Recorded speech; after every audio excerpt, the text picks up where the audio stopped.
अगर तुम चाहो मैं तुम्हें तुरंत अमीर बना सकती हूँ, लेकिन इसके बदले तुम्हें अपनी ईमानदारी छोड़नी होगी।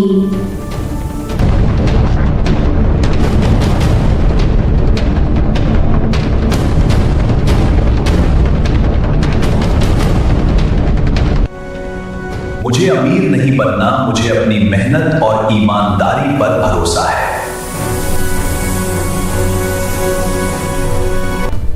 क्या एक गरीब किसान एक पल में अमीर बन सकता है?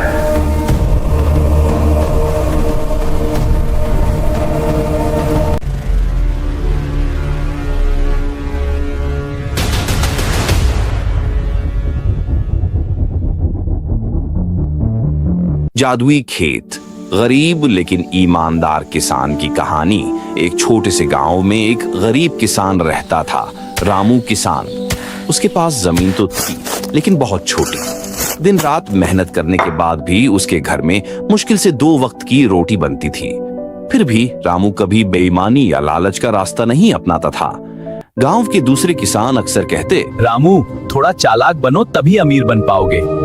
लेकिन रामू मुस्कुराकर जवाब देता, ईमानदारी से जो मिलता है वही असली कमाई है।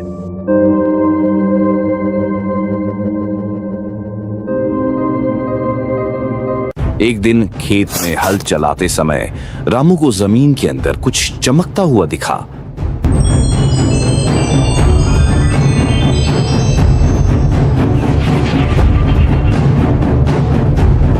उसने मिट्टी हटाई तो वहां एक पुरानी मटकी थी।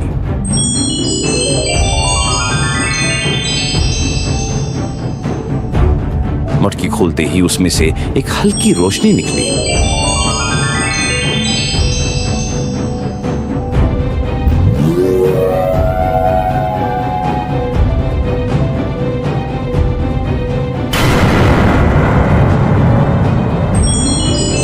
और एक आवाज गूंजी, मैं इस खेत की जादुई शक्ति हूँ। आवाज ने कहा, अगर तुम चाहो मैं तुम्हें तुरंत अमीर बना सकती हूँ, लेकिन इसके बदले तुम्हें अपनी ईमानदारी छोड़नी होगी। रामू कुछ पल के लिए सोच में पड़ गया। उसके मन में आया, अगर मैं अमीर बन जाऊं तो मेरी सारी परेशानियां खत्म हो जाएंगी। लेकिन फिर उसने अपनी मां की बात याद की, सच्चाई से बड़ा कोई धन नहीं।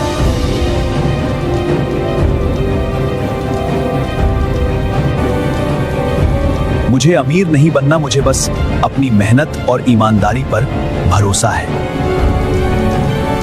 जैसे ही उसने यह कहा, मटकी की रोशनी और तेज हो गई। तुमने सही रास्ता चुना है, अब देखो असली जादू। अगले दिन से रामू के खेत में फसल 2 गुनी तेजी से उगने लगी। बारिश समय पर होने लगी और उसकी छोटी सी जमीन सोना उगलने लगी। धीरे धीरे रामू की हालत सुधर गई, लेकिन उसने कभी अपना स्वभाव नहीं बदला। वह आज भी वही सरल, मेहनती और ईमानदार इंसान रहा। सीख, जादू असल में मटकी में नहीं था, जादू रामू की सोच में था। जब इंसान लालच को ठुकराता है तो उसकी मेहनत में एक अलग ताकत आ जाती है। यही ताकत उसे आगे बढ़ाती है। भोलू भंडार, गांव का सबसे मोटा और सबसे भोला किसान, हमेशा खाता रहता है।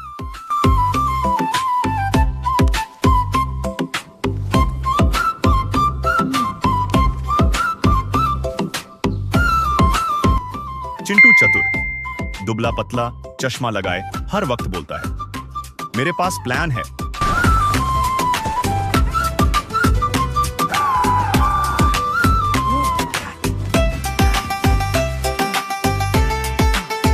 काका तगड़मल, गांव का मुखिया बहुत गुस्सैल, लेकिन दिल का साफ हाथ में लकड़ी की छड़ी गुस्सा आए तो मूंछें फड़फड़ाती हैं। अरे ये गधा फिर भाग रहा है। हाँ काका पकड़ो। रुको रे बदमाश, मेरी मूंछें फड़फड़ा रही हैं। वाह काका मजा आ रहा है। गंगू गधा, बोलने वाला सबसे स्मार्ट कैरेक्टर, हमेशा मजाक उड़ाता है। ही हाँ मैं सबसे स्मार्ट हूँ। यह गाय भी मेरी मजाक उड़ाती है। लेकिन मैं सबसे अच्छा मजाकिया हूँ। चंपू चोर चालाक दिखता है, लेकिन अंदर से डरपोक। आज तो सब लूट लूंगा।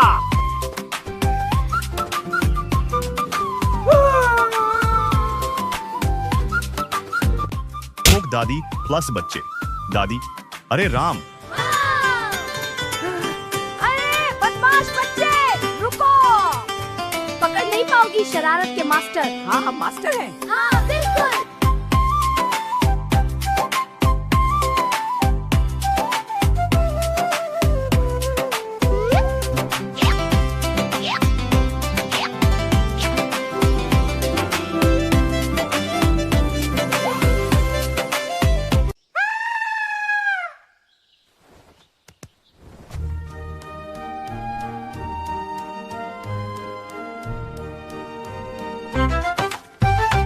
कितना भी खा लूं भूख मिटती ही नहीं। पेट भर जाता है लेकिन मन नहीं भरता। अरे वाह, ये पराठा तो स्वर्ग से आया है। आलू मटर पनीर। मम्मी, तभी चिंटू दौड़ते हुए आता है। बोलू, बड़ी खबर, गांव में चोर आ गया। अरे वाह, नया पराठा ले आया क्या? पराठा नहीं, चोर चोर, समझे? हाँ समझ गया, तू भी ले ले पराठा। पराठा बाद में। भोलू को कोई फर्क ही नहीं पड़ा। वह आराम से अपने खाने का मजा लेता रहा और चिंटू बस बोलता ही रह गया। पहले ये पराठा खत्म कर लूं। फिर चोर को भी खिला देंगे।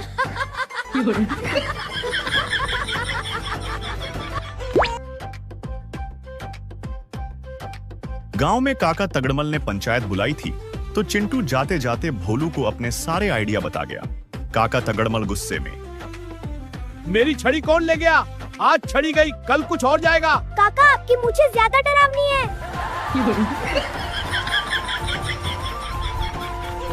अरे चिंटू, ये क्या बकवास है?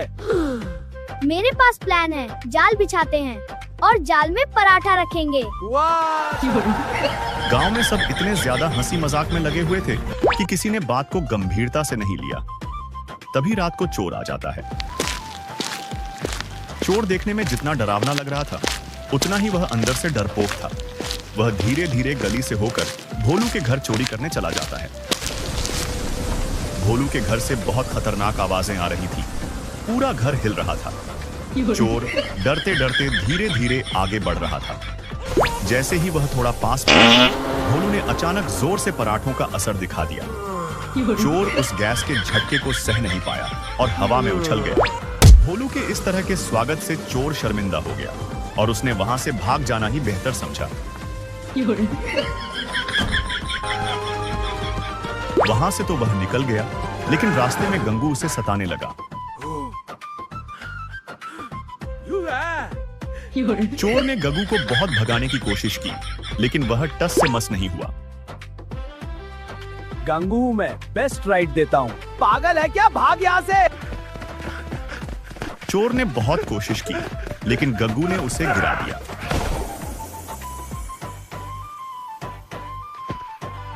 आज रात चोर बच के नहीं जाएगा। दूसरे दिन चिंटू ने जाल बिछाया। चिंटू और उसके दोस्त मिलकर बर्तनों में पत्थर भरकर उसे नकली खजाना बना देते हैं। वाह, मैं अमीर बन गया।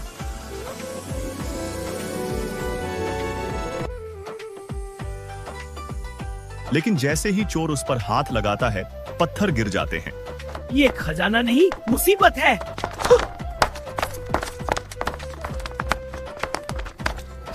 चोर को बहुत गुस्सा आता है और वह वहां से भाग जाता है। फिर चोर के लिए नई मुसीबत शुरू होती है।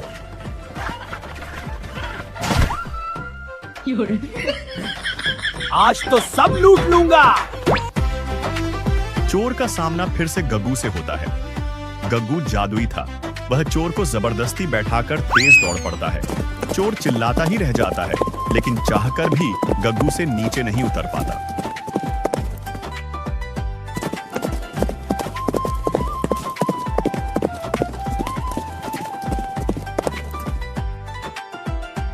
रुको रुको, उतारो मुझे। रुको रुको, उतारो मुझे। रुको रुको, उतारो मुझे। गग्गू नहीं रुकता और चोर को तगड़मल के पास लेकर चला जाता है। रुक जा चोर!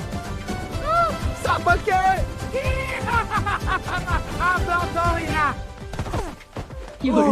मेरी कमर। अच्छा, तू ही है चोर।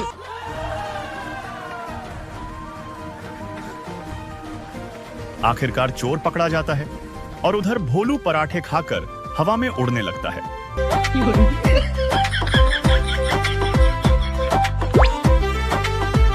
असली ताकत दिमाग, दोस्ती और सादगी में होती है, न कि धोखे में। चिंटू अब फिर से कोई नया प्लान बना रहा है।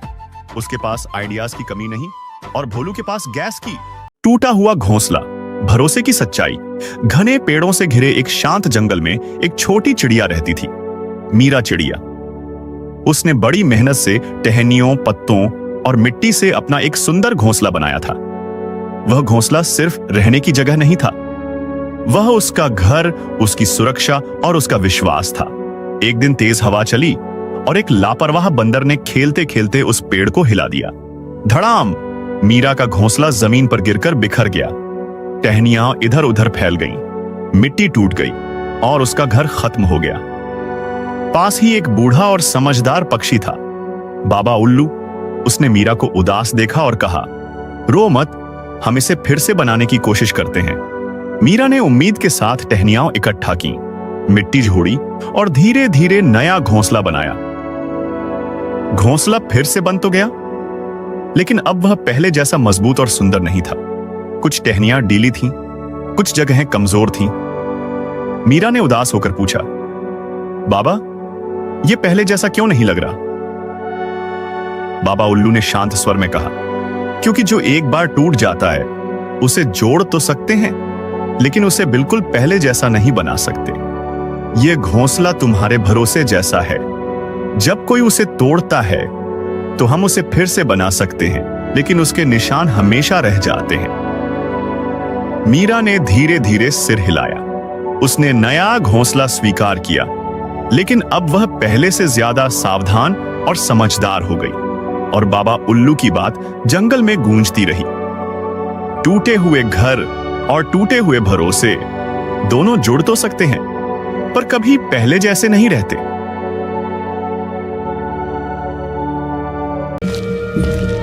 रामदीन लालटेन लेकर पुल के पास रुकता है और पानी में अपनी परछाई को कांपते देख उसे अपने कान के पास खुसखुसाहट सुनाई देती है।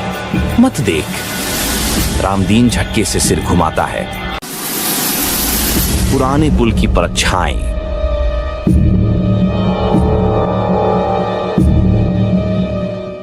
शाम ढलते ही गांव के बाहर वाला पुराना पत्थर का पुल धुंध में आधा छिप जाता है।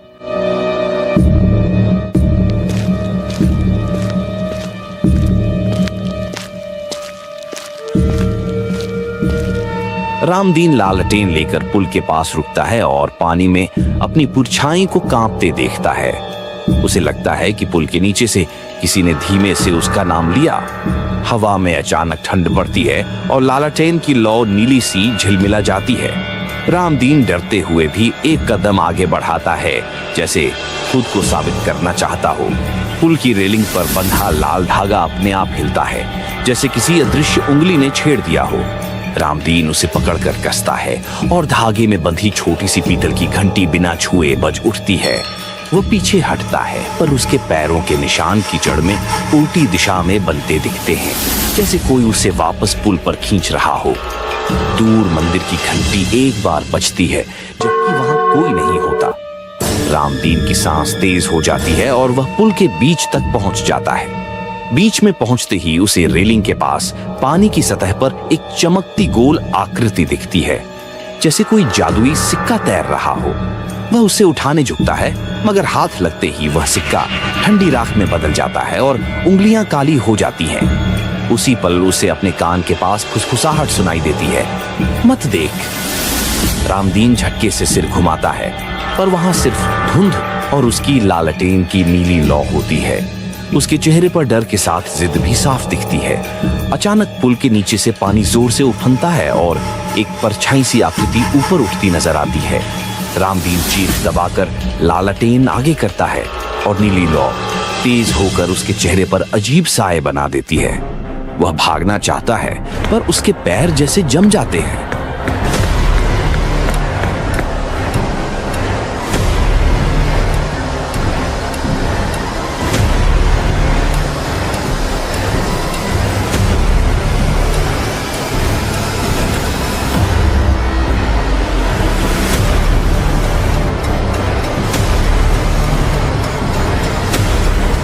अब क्या होगा?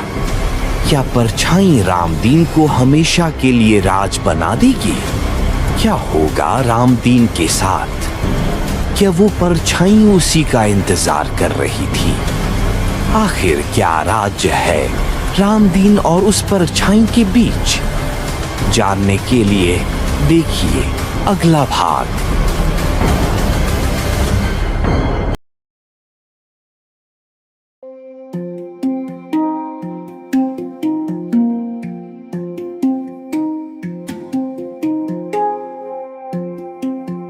उत्तर भारत के एक छोटे से गांव सत्यपुर में लोग सादगी और मेहनत से जीवन बिताते थे। यह गांव अपने खेतों, तालाबों और मंदिरों के लिए प्रसिद्ध था। गांव के लोग एक दूसरे की मदद करते, त्योहारों में साथ मिलकर खुशियां मनाते और दुख के समय एक दूसरे का सहारा बनते।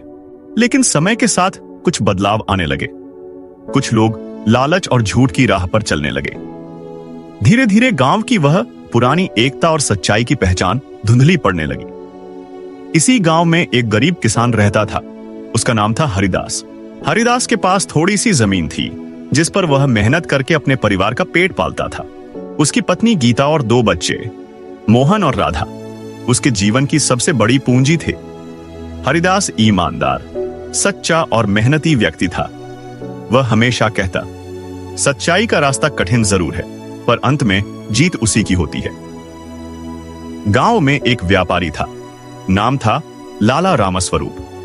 वह गांव का सबसे अमीर आदमी था, लेकिन उतना ही चालाक और स्वार्थी भी। वह गरीब किसानों से सस्ता अनाज खरीदकर शहर में महंगे दामों पर बेचता था।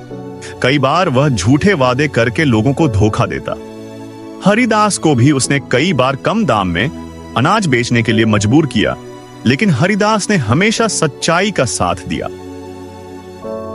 एक दिन लाला रामस्वरूप ने गांव में घोषणा की कि जो किसान सबसे ज्यादा अनाज देगा उसे वह सत्यपुर का श्रेष्ठ किसान घोषित करेगा और उसे एक सोने का सिक्का इनाम में देगा। यह सुनकर गांव के सभी किसान उत्साहित हो गए। हर कोई चाहता था कि वह यह इनाम जीते। हरिदास ने भी सोचा कि वह अपनी मेहनत से यह सम्मान प्राप्त करेगा। उसने दिन रात मेहनत की, खेतों में पसीना बहाया और फसल को समय पर तैयार किया। लेकिन लाला रामस्वरूप के मन में कुछ और ही योजना थी। उसने तय किया कि वह अपने चहेते किसान को इनाम देगा, चाहे वह सच्चा हो या झूठा। फसल तैयार हुई और सभी किसान अपने अपने अनाज लेकर लाला रामस्वरूप के गोदाम पहुंचे। हरिदास ने अपने अनाज की बोरियां साफ सुथरी रखी। उसका अनाज चमक रहा था, जैसे मेहनत और सच्चाई की गवाही दे रहा हो। लेकिन कुछ किसानों ने अपने अनाज में मिट्टी और कंकड़ मिलाकर वजन बढ़ा लिया था। लाला रामस्वरूप ने ऊपर ऊपर से अनाज देखा और बिना जांच किए अपने मनपसंद किसान को विजेता घोषित कर दिया। हरिदास को यह देखकर बहुत दुख हुआ। उसने सोचा, क्या सच्चाई की कोई कीमत नहीं रही? लेकिन उसने कुछ नहीं कहा। वह चुपचाप अपने घर लौट आया। उस रात हरिदास बहुत देर तक सोचता रहा। उसकी पत्नी गीता ने कहा, सुनो जी, जो हुआ उसे भूल जाओ। भगवान सब देखता है। सच्चाई की जीत देर से होती है, पर होती जरूर है। हरिदास ने सिर हिलाया और मन ही मन भगवान से प्रार्थना की कि सच्चाई का दीपक कभी न बुझे। कुछ ही दिनों बाद गांव में एक बड़ी समस्या आ गई। अचानक गांव के तालाब का पानी सूखने लगा। खेतों में सिंचाई नहीं हो पा रही थी, फसलें मुरझाने लगीं। लोग परेशान हो गए। लाला रामस्वरूप ने कहा, अब तो हमें शहर से पानी खरीदना पड़ेगा और उसका खर्च हर किसान को देना होगा। हरिदास ने कहा, हम सब मिलकर तालाब की खुदाई कर सकते हैं। अगर हम मेहनत करें तो पानी फिर से आ सकता है। लेकिन लाला रामस्वरूप ने हंसते हुए कहा, तुम्हारी मेहनत से क्या होगा? यह काम पैसे से होगा, ना कि पसीने से। हरिदास ने हार नहीं मानी। उसने अपने बच्चों और कुछ ईमानदार किसानों के साथ तालाब की खुदाई शुरू कर दी। दिन रात मेहनत चलती रही। धीरे धीरे गांव के और लोग भी उनसे जुड़ने लगे। कुछ ही हफ्तों में तालाब फिर से भरने लगा। बारिश का पानी उसमें जमा हो गया और खेतों में हरियाली लौट आई। जब गांव में फिर से खुशहाली आई तो सबने हरिदास की प्रशंसा की। लाला रामस्वरूप को भी अपनी गलती का एहसास हुआ। उसने गांव के मंदिर में जाकर सबके सामने कहा, मैंने लालच में आकर सच्चे आदमी की मेहनत को अनदेखा किया। आज मैं स्वीकार करता हूं कि हरिदास ही सत्यपुर का सच्चा किसान है। उसने सोने का सिक्का हरिदास को दिया, लेकिन हरिदास ने मुस्कुराते हुए कहा, मुझे इनाम की जरूरत नहीं, मेरा इनाम तो यह है कि गांव फिर से हरा भरा हो गया। यह कहानी सिखाती है कि सच्चाई, ईमानदारी और मेहनत ही जीवन के सबसे बड़े गुण हैं। झूठ और लालच से भले ही कुछ समय के लिए लाभ मिल जाए, पर अंत में सच्चाई की ही जीत होती है। हरिदास की तरह जो व्यक्ति सच्चाई का दीपक जलाए रखता है, वही समाज में प्रकाश फैलाता है।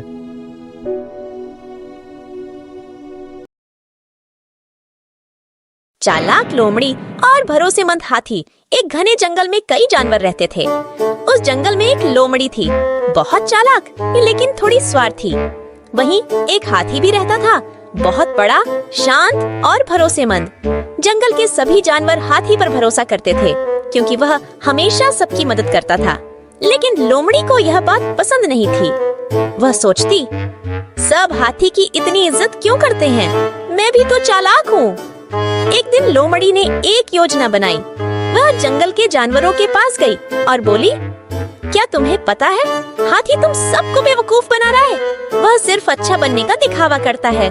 जानवर चौंक गए। लेकिन हाथी तो हमेशा हमारी मदद करता है, हिरण बोला। लोमड़ी बोली, तुम्हें सच नहीं पता, वह सिर्फ अपना फायदा देखता है। धीरे धीरे कुछ जानवरों के मन में शक पैदा हो गया। अगले दिन जंगल में अचानक आग लग गई। सभी जानवर घबरा गए। वे इधर उधर भागने लगे। तभी हाथी आगे आया और जोर से बोला, डरो मत, सब मेरे पीछे आओ, मैं तुम्हें सुरक्षित जगह ले जाऊंगा।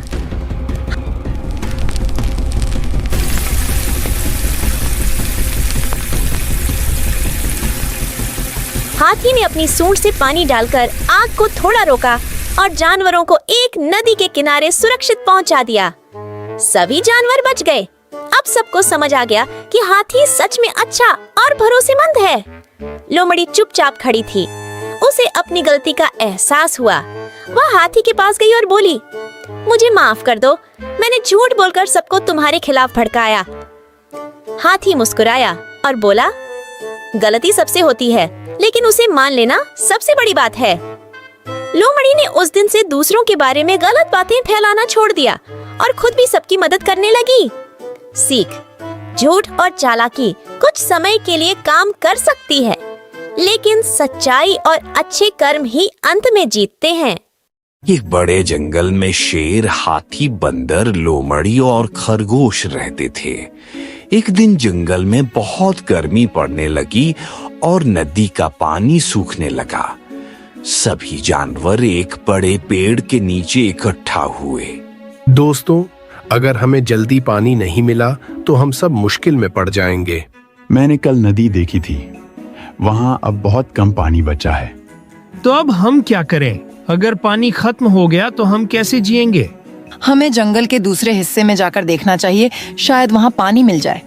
मुझे लगता है कि पुराने पहाड़ के पीछे पानी हो सकता है। तुम इतने छोटे हो, तुम्हें कैसे पता कि वहाँ पानी है? मैं कल वहाँ घूमने गया था, मुझे वहाँ की जमीन थोड़ी गीली लगी थी। खरगोश की बात में दम हो सकता है, हमें वहाँ जाकर देखना चाहिए। हाँ, अगर वहाँ पानी मिला तो हम सब बच जाएंगे। ठीक है, हम सब साथ चलेंगे और पहाड़ के पीछे देखेंगे।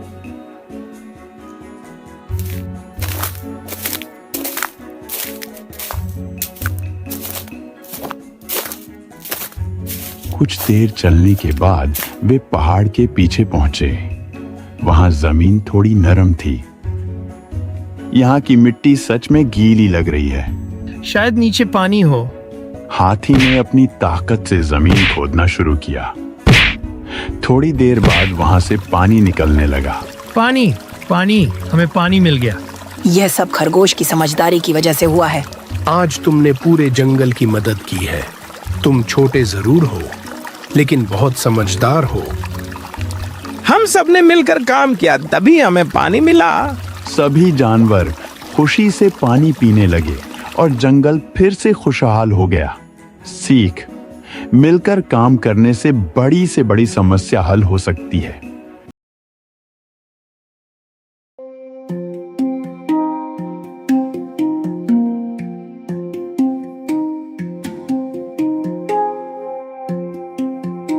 उत्तर भारत के एक छोटे से गांव सत्यपुर में लोग सादगी और मेहनत से जीवन बिताते थे।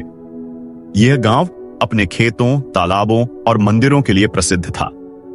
गांव के लोग एक दूसरे की मदद करते, त्योहारों में साथ मिलकर खुशियां मनाते और दुख के समय एक दूसरे का सहारा बनते। लेकिन समय के साथ कुछ बदलाव आने लगे। कुछ लोग लालच और झूठ की राह पर चलने लगे। धीरे धीरे गांव की वह पुरानी एकता और सच्चाई की पहचान धुंधली पड़ने लगी। इसी गांव में एक गरीब किसान रहता था। उसका नाम था हरिदास। हरिदास के पास थोड़ी सी जमीन थी जिस पर वह मेहनत करके अपने परिवार का पेट पालता था। उसकी पत्नी गीता और 2 बच्चे मोहन और राधा उसके जीवन की सबसे बड़ी पूंजी थे। हरिदास ईमानदार, सच्चा और मेहनती व्यक्ति था। वह हमेशा कहता, सच्चाई का रास्ता कठिन जरूर है, पर अंत में जीत उसी की होती है। गांव में एक व्यापारी था। नाम था लाला रामस्वरूप। वह गांव का सबसे अमीर आदमी था, लेकिन उतना ही चालाक और स्वार्थी भी। वह गरीब किसानों से सस्ता अनाज खरीदकर शहर में महंगे दामों पर बेचता था। कई बार वह झूठे वादे करके लोगों को धोखा देता। हरिदास को भी उसने कई बार कम दाम में अनाज बेचने के लिए मजबूर किया, लेकिन हरिदास ने हमेशा सच्चाई का साथ दिया। एक दिन लाला रामस्वरूप ने गांव में घोषणा की कि जो किसान सबसे ज्यादा अनाज देगा उसे वह सत्यपुर का श्रेष्ठ किसान घोषित करेगा और उसे एक सोने का सिक्का इनाम में देगा। यह सुनकर गांव के सभी किसान उत्साहित हो गए। हर कोई चाहता था कि वह यह इनाम जीते। हरिदास ने भी सोचा कि वह अपनी मेहनत से यह सम्मान प्राप्त करेगा। उसने दिन रात मेहनत की, खेतों में पसीना बहाया और फसल को समय पर तैयार किया। लेकिन लाला रामस्वरूप के मन में कुछ और ही योजना थी। उसने तय किया कि वह अपने चहेते किसान को इनाम देगा, चाहे वह सच्चा हो या झूठा। फसल तैयार हुई और सभी किसान अपने अपने अनाज लेकर लाला रामस्वरूप के गोदाम पहुंचे। हरिदास ने अपने अनाज की बोरियां साफ सुथरी रखी। उसका अनाज चमक रहा था, जैसे मेहनत और सच्चाई की गवाही दे रहा हो। लेकिन कुछ किसानों ने अपने अनाज में मिट्टी और कंकड़ मिलाकर वजन बढ़ा लिया था। लाला रामस्वरूप ने ऊपर ऊपर से अनाज देखा और बिना जांच किए अपने मनपसंद किसान को विजेता घोषित कर दिया। हरिदास को यह देखकर बहुत दुख हुआ। उसने सोचा, क्या सच्चाई की कोई कीमत नहीं रही? लेकिन उसने कुछ नहीं कहा। वह चुपचाप अपने घर लौट आया। उस रात हरिदास बहुत देर तक सोचता रहा। उसकी पत्नी गीता ने कहा, सुनो जी, जो हुआ उसे भूल जाओ। भगवान सब देखता है। सच्चाई की जीत देर से होती है, पर होती जरूर है। हरिदास ने सिर हिलाया और मन ही मन भगवान से प्रार्थना की कि सच्चाई का दीपक कभी न बुझे। कुछ ही दिनों बाद गांव में एक बड़ी समस्या आ गई। अचानक गांव के तालाब का पानी सूखने लगा। खेतों में सिंचाई नहीं हो पा रही थी। फसलें मुरझाने लगीं। लोग परेशान हो गए। लाला रामस्वरूप ने कहा, अब तो हमें शहर से पानी खरीदना पड़ेगा और उसका खर्च हर किसान को देना होगा। हरिदास ने कहा, हम सब मिलकर तालाब की खुदाई कर सकते हैं। अगर हम मेहनत करें तो पानी फिर से आ सकता है। लेकिन लाला रामस्वरूप ने हंसते हुए कहा, तुम्हारी मेहनत से क्या होगा? यह काम पैसे से होगा, ना कि पसीने से। हरिदास ने हार नहीं मानी। उसने अपने बच्चों और कुछ ईमानदार किसानों के साथ तालाब की खुदाई शुरू कर दी। दिन रात मेहनत चलती रही। धीरे धीरे गांव के और लोग भी उनसे जुड़ने लगे। कुछ ही हफ्तों में तालाब फिर से भरने लगा। बारिश का पानी उसमें जमा हो गया और खेतों में हरियाली लौट आई। जब गांव में फिर से खुशहाली आई तो सबने हरिदास की प्रशंसा की। लाला रामस्वरूप को भी अपनी गलती का एहसास हुआ। उसने गांव के मंदिर में जाकर सबके सामने कहा, मैंने लालच में आकर सच्चे आदमी की मेहनत को अनदेखा किया। आज मैं स्वीकार करता हूं कि हरिदास ही सत्यपुर का सच्चा किसान है। उसने सोने का सिक्का हरिदास को दिया, लेकिन हरिदास ने मुस्कुराते हुए कहा, मुझे इनाम की जरूरत नहीं। मेरा इनाम तो यह है कि गांव फिर से हरा भरा हो गया। यह कहानी सिखाती है कि सच्चाई, ईमानदारी और मेहनत ही जीवन के सबसे बड़े गुण हैं। झूठ और लालच से भले ही कुछ समय के लिए लाभ मिल जाए, पर अंत में सच्चाई की ही जीत होती है। हरिदास की तरह जो व्यक्ति सच्चाई का दीपक जलाए रखता है, वही समाज में प्रकाश फैलाता है।